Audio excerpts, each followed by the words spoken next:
Yo. Rush of ideas and just imagination and chaos. You know, you make things, you break things in the span of seconds just with your thoughts. Kinesthetic style, but only within the mind. Take a whole idea and like deconstruct it and then rebuild it in like a completely different way. Swimming in chaos. Welcome to I Just can't Even with myself right now. Let's go. So today we're going to be talking... Oh, did we already say welcome to the we studio? did. Also, Okay. straight out of what, Milan? Are we taking a Seven Seas Mediterranean fashion? What is this? Fashion is always important. There we go. I wish I could own a caftan. See what happens if I owned one. Or jumpsuit. Personally, I wish I could take out my heart and then put it into a box and then bury it somewhere. You know what I've never tried yet? Rompers. You should try Okay, honestly, rompers are good for guys, but crop tops. Yeah, no, I'm not. There is No? nothing to you would have to crop me out, bro. No! This is how it's gonna go. Guys in crop tops, that is... I want to be so fit that when I wear a romper, I want it to be the most flamboyant thing I've ever owned. Like, I want it to like, be on the your lightest butt, pink. like, tight. Yeah, like I want it to be the lightest pink, and I want it to be the most tropical. Like this leaf. kind of pink? Like Yeah. tropical. Yeah, that exact aesthetic. As I want that on my body, but I have to be like legit, just fit though, because I want to be able to show it off. Like if I were to make a good indication of all the hard work in the gym. You know, sometimes, romper. okay, what I do is sometimes I buy an outfit that I would look really good in, but only if I was really fit, and then I work out as the goal. Like, one time I got this really nice crop top, but I had been not working on my abs for a long time, and I was like, this will make me work out. And it actually did. And then I got to wear it, and I was like, I refuse to wear it until I look amazing in it. That's funny you say that because I actually have a vest that I really, really, really want to wear, but I realize I have to have bulkier shoulders because the vest is actually like this big on me. So I actually need to be bulkier. And I was like, that would ruin all my shirts that I own. That's true, but it would ruin all the shirts because all my shirts are medium and I have to actually opt for a large then. Just wear them really tight. And then Okay, anyway, what are we talking about today now that we've been talking for 2 confidence. Confidence. Yes, I want to talk about confidence. I feel like it's about time we talked about Yeah. confidence. Have we not talked about it yet? I don't think we have. We've dabbled about it. We haven't actually. We've mentioned it in like every other episode. Yeah. Okay, let's put it this way. How are you so confident? Okay, so I read this book. Gosh, I really just started off my sentence like that. That hurt me. Merriam Dictionary defines confidence. No. as- Okay, so I read these 2 books, and they honestly helped me so much. The first one is Mark Manson's The Subtle Art of Not Giving a Fuck, and then Jensen Sero's You Are a Badass. Those 2 books, honestly, were so helpful for me because naturally I struggled with trying to figure out what's the line between being confident and the line between being arrogant, right? Cocky. I don't want to be cocky. I want to be confident in things that I should be confident for, right? So basically Yes. a big takeaway from those 2 books was like, don't victimize yourself, right? So that's like a big part of it. But this was the thing. It was, okay, so this was the message, right? No matter what, if something happens to you, it is your responsibility. It's not always your fault, but it's always your responsibility. So, for example, let's say I get a C on an exam. That one's actually my fault, right? It's my responsibility. I can't blame someone else. I can't be like, this is because I didn't get enough sleep. This is because I didn't have the chance to study enough. This is because the professor made it too hard. I'm not allowed to do that. I have to take responsibility for it. It's, hey, I didn't study enough. It's not an excuse. It's an observation. Next time I'm going to study more, right? And let's say the professor adds a whole lecture on something that, or okay, let's say I was late to class one day, and then my friend gave me the wrong lecture notes, right? This time, now I take the exam. It's not my fault, right? But I got a C. If me saying it's not my fault, it's my friend's fault, how does that help me? It doesn't help me. I have to take responsibility for the fact that I got a C, regardless of if it was my fault or not, right? So taking responsibility, and that made it so much easier for me to realize that when I actually achieve something, I also take responsibility for that. For example, like getting into the research lab that I'm in, a lot of people like with the like I honestly got into the research lab at like a perfect time where like he was about to publish a paper. I got to present at a conference just because I happened to be in the right place at the right time. I don't agree with that. It's like I take responsibility for the fact that I'm there, even if not necessarily, like, even if the stars aligned for me to pop in at that exact moment. Like, I worked really hard behind the scenes. No one saw that. But I'm able to take responsibility for the fact that I am there, and it helps me with my confidence because it makes me realize everything that happens to me is my responsibility. And ramble. But yeah. No, I completely agree with that. I feel like a lot of folks are too easily diminishing their own value, especially in a lot of things in life. Whereas, and I don't know if it's brought about by the system where we are, again, theoretically, if there is a system in place, but the system that somehow we're only praised for the results we bring to the table. So even in the realm of confidence, people will see us as what we bring to the table now, but not realizing that a lot of this actually took work. Right. I mean, the thing is also, like, the person who succeeds is the person who failed way more times than you did. Oh, so if anything, they're a bigger loser than you, but they still succeeded. So why don't you just lose more? You know, like, be a loser. Like, I feel like, if you're afraid of failing, how can you really call yourself a success? You haven't really, like, that's where the battle scars is supposed to come up. Like, like, we need, I mean, as a 7 too, it's like, imagine me having to say this, we need pain to grow. It's like, but it's true. I mean, like, it's like the thing of like, oh, I don't think I could get into that program. Did you apply? Like, it's like when people say, like, I hear this sometimes. Some people are like, oh, I could have been a doctor. I'm like, did you get into med school? Like, no, they didn't apply, you know, but they're like, oh, but I could have. I'm like, you don't know unless you did it. You know, you really don't know. So therefore, you can't say you could have been a doctor because even if you applied, maybe you wouldn't have got it. You never it's applied. Funny because so for us NE-DOMs, we really see the whole price of you could have been something. Because for us, we could have been everything. Yeah. But that's where you have to make a decision kicks in. Right.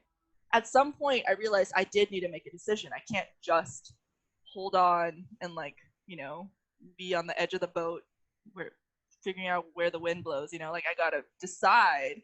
And I think that a big part of that was just, like, actually tapping into my, like, TE of, like, let's do something instead of let's just, like, try things, like, let's actually do it.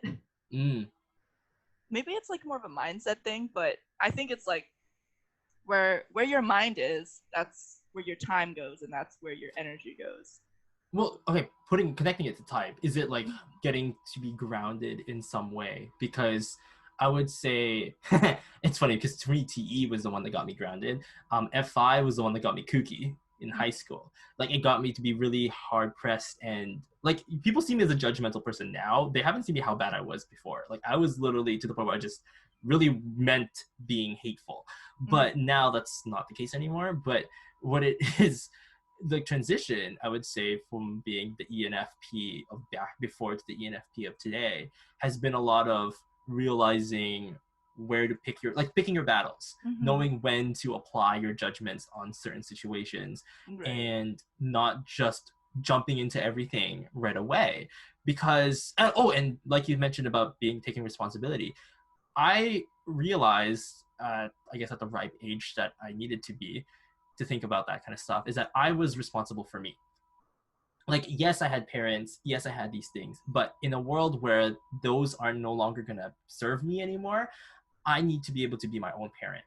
So that kind of kicks in. So when it comes to the topic of confidence, it's like, well, you play into the game of, well, you know, you are now the only player left in the arena versus the world. How do you work around it? How do you work through life?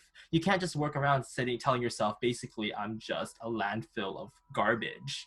You can't. Like, you can't do that. You have to, like, at the end of the day, you're the one that goes home to you. You're the one that lies in bed that you have, and if you didn't, of course, like some people have more opportunities to do stuff, and, you know, like, there's privilege of, like, I have the ability to be able to think about these things because I don't have to worry about, like, my next meal, you know, like, there is privilege that comes with it, but in the end, like, it comes down to yourself. Well, I mean, let's put it this way, even let's go into the preventative philosophy measure, where even if I did have someone cooking, I still need to be able to put myself in a situation where I had to be able to cook for myself. Right. So it's planning in the expectation that the things you have can be taken from you, right? Yeah. I would say too, like, life experiences have definitely helped in a way. While I didn't, like, it's funny because we can actually parallel your experience with mine, because you took the academic route. And I took the workforce, right? Like straight out of high school, I immediately went into the workforce. And the jobs that I picked weren't really like NF jobs. You know, I went in for high school, my graduating course, well, not graduating course, my graduating requirement of volunteer work outside of school was welding. For those who, I know how to weld. Yes, people, I know how to work with metal and fabrication, blah. But again, it wasn't something that I was interested in, but I can say that I have it under my belt because I did it. And so when I'm faced with something like, oh, I broke my glasses, I'm not going to cry about it to my dad as if like, oh no, I don't know how to fix it. I 100%. Well, it's like practical and professional skills that you possess. Yeah. That's also why I think I struggled a little bit with studying science, because I was like, let's say I study science, what practical skills do I have? Which is why I decided I'm going to learn coding, because that's an actual practical skill compared to just, I know a lot about biology. Okay, and let's say I don't get into grad school, and what am I going to do? You know? Well, plus, come on, like folks aren't actually one-dimensional anyway. So like seeing you being able to take bio like full on and also be having the sidelines of like other hobbies and skills and talents is, I think, very important, because I feel like folks, and I'm going to say be generalized and again with the statement, that don't be so defeatist of yourself that just because you picked one thing, you can't be another thing. You can 100% be another thing. Like I went over the weekend to chop wood, guys. Like I learned how to use an axe. You know, I'm an NP who I think I have really bad SE. Like I saw the wood little log fly off many, many times. But I did it. I got me some firewood. Like, really fun. like, you know, you got to release some tension. And so like, that's a thing. And I feel like we don't give ourselves maybe that's another one. We don't give ourselves the opportunity. Give yourself the permission, because you are the one inhabiting your body. Right? I think like everything, like it needs to come with a balance though. It's like, let's look at what your priorities are. And let's say you have like your top 2 or 3 priorities, like those are important, yes, but also besides your top 2 or 3 priorities, you could, if you yourself are one of your top priorities, which I hope you are in your top 3. My priority is like my pillows and my girlfriend that I haven't seen for 6 months because COVID. Sad.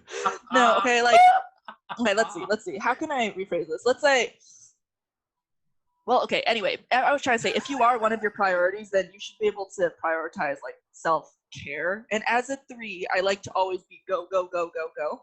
But luckily for me, I love like reading, for example. I love to read, right? So I could use that as a form of self-care while still fulfilling my 3, you know? So like try to find something where it intersects, or it doesn't have to intersect, you know? You could just take time for yourself, because it actually helps you more when you are of sound mind. Well, yes, actually, that's I want to add on to that, because by being like, let's say you do prioritize other people because you're that kind of person that you're an other people focused. I can't relate, but let's say you are. If maybe you guys haven't realized this, but if you put yourself first a little bit, you realize that you're in a much better framework of mind to handle being of service or of help like the to the little person cliche you want saying that I don't know if I agree with, but the thing like, you can't love other people until you love yourself. You know that saying? Okay, like, well, let me give you the better logic about to put your oxygen thing on yourself first from the plane before you give it to somebody else. Yeah, exactly. So I agree with that. The loving yourself thing, I don't understand, because I do love myself. So I don't know what it's like to not love yourself. How to love yourself.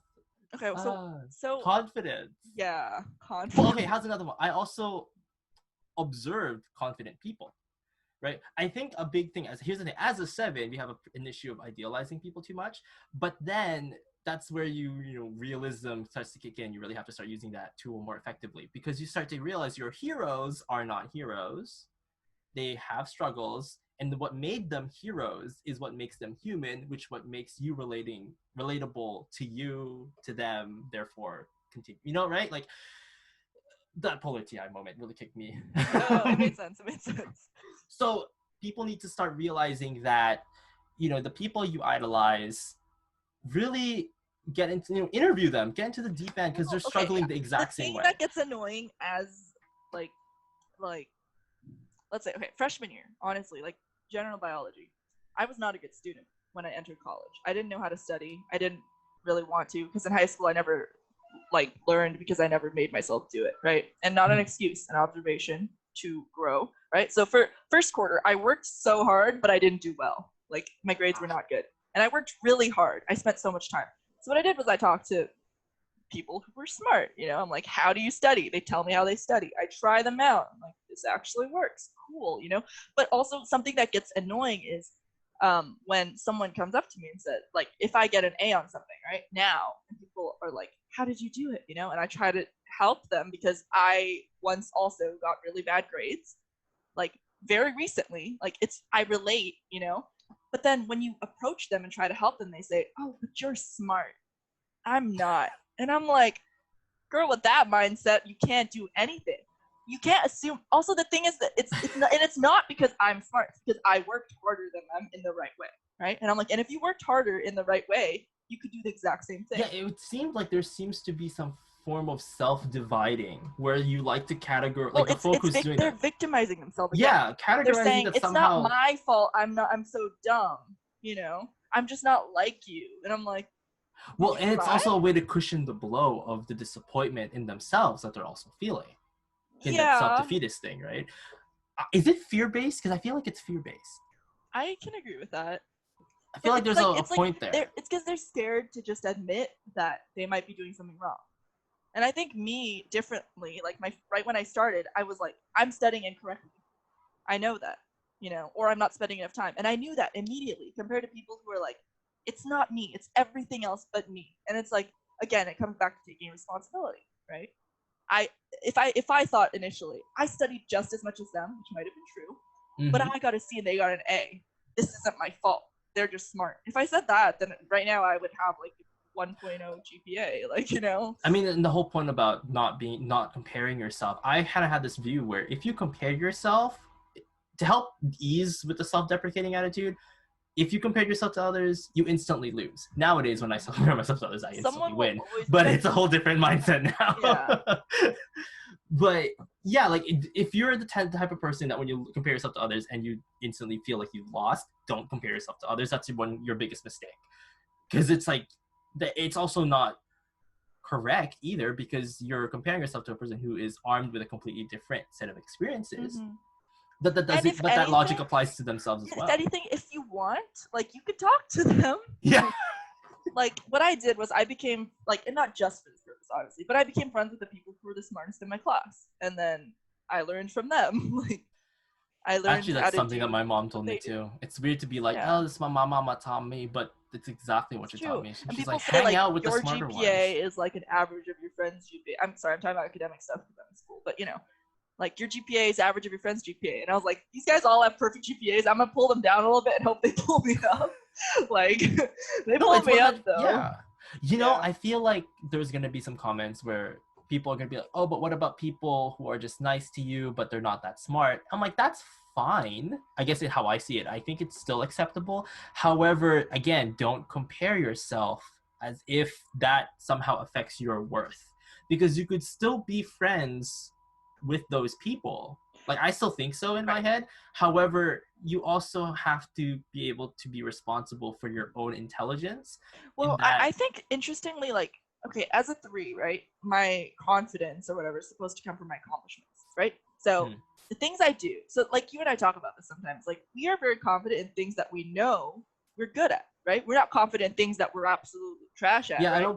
I don't play sports for a reason, not that I can't do it. Right, and you're not like, I can't shoot a 3-pointer, so yeah, you're not like, I'm so confident I'm the best basketball player. Why would you say that if you're not good at basketball, But the thing that sets us a little bit different too is that we are very confident with the things we do, but barring that, we're still confident in ourselves not because we know our worth, but like we actually have skills just on our person that are helpful. Plus, if you came into the room prepared, what's to be scared about? Yeah. Well, I mean, I'm trying to say, like, it's not just, like, let's say we go into a different field where our accomplishments that we already have are kind of irrelevant. We're yes. still confident people because we know that we ourselves have skills, that we developed.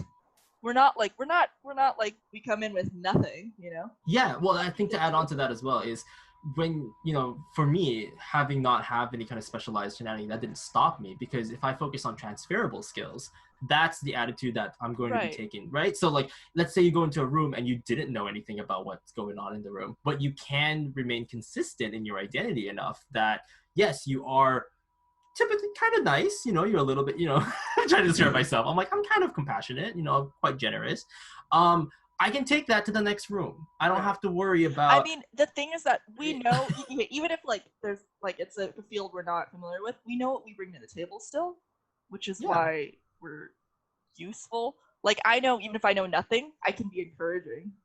Like. Well, yeah. When I went into the fire tech thing, I have no TI and SE job for the heck, but I got top sales at the time, because I was nice to people and I gave it to them real. I told them, if you got this fire extinguisher, it's smart, but if you get it, from somewhere else, you'd be smarter. Right. But you also have to be able to install it yourself. I can do it right now because I'm here in your presence. Right. So they're like, all right, I'll take 3.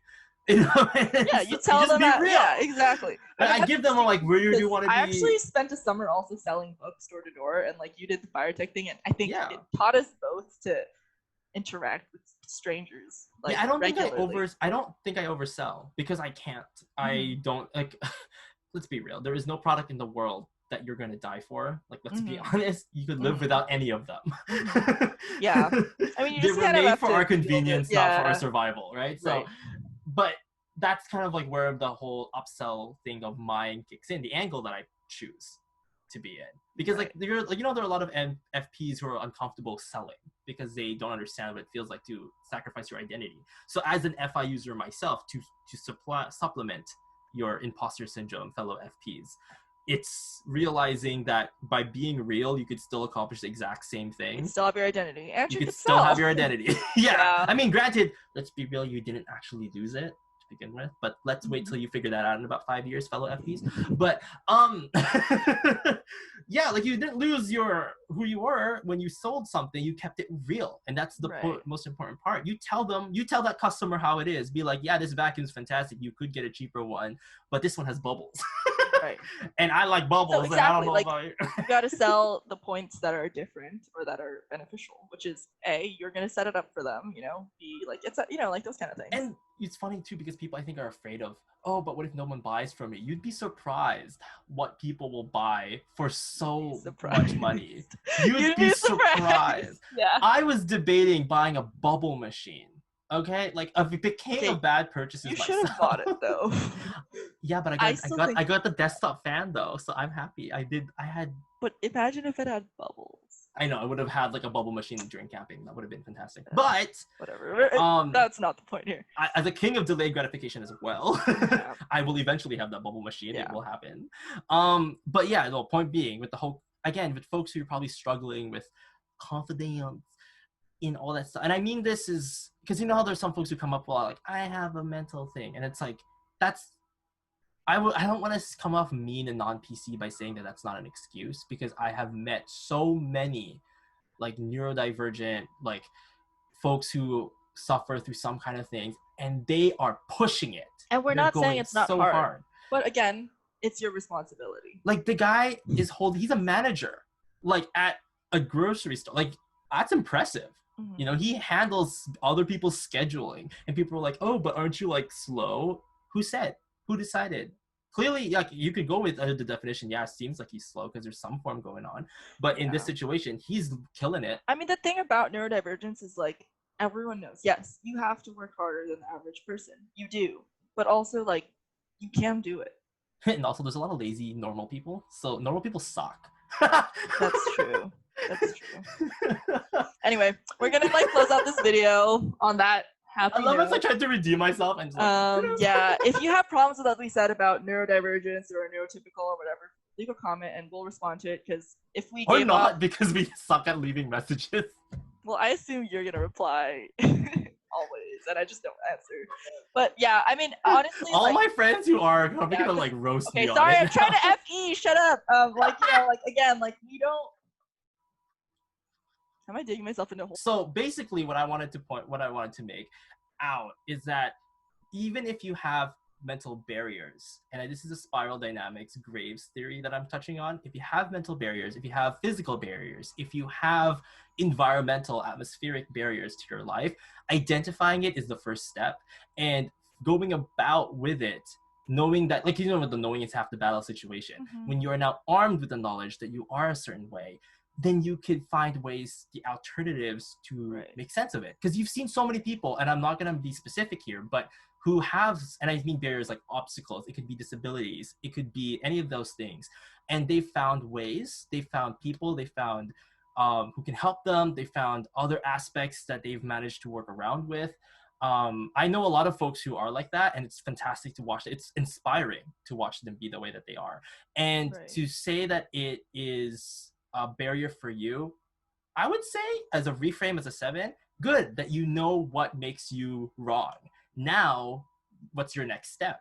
Because at least now you have it on the table. Now you're aware of it. Because I'd rather you be aware of what makes you suck than not be aware of what makes you suck and you go around arrogantly parading and not have anything under your belt. Right. Yeah. Okay, well, we're gonna close or out. the FP kicking in. We're gonna close out the video here, so we'll see you on our next one. Bye-bye. Bye.